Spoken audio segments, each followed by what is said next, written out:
Now let's talk about this double-head material rack. The non-powered one is pretty simple. Here's where you connect the air hose connection. This ring here is for the air hose, and each side has a control valve to regulate the pressure. Right now I'm pressing it down, and now I'm releasing it.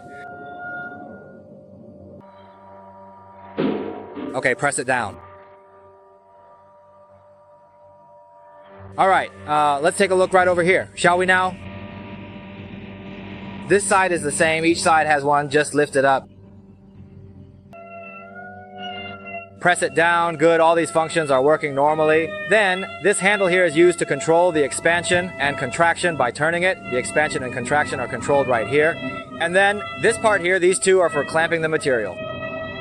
When the customer locks the material in place, you just need to loosen these 3 screws here. You can adjust the width here according to how wide your material is. Now let me test the rotation function. For rotation, I'll just use a piece of cardboard.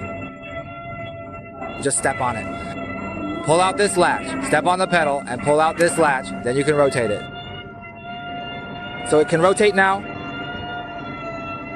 Yes. Just push this tip and it will rotate. Once it reaches the right position, it will automatically lock in place. See, now it is securely locked in place. Right? Now it's completely locked. It is absolutely secured in place. Are you crying?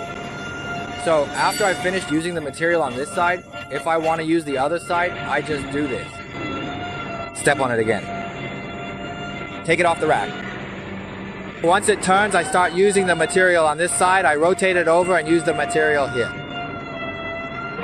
So it's just this kind of back and forth cycle. When I'm done with this side, I move to the other side.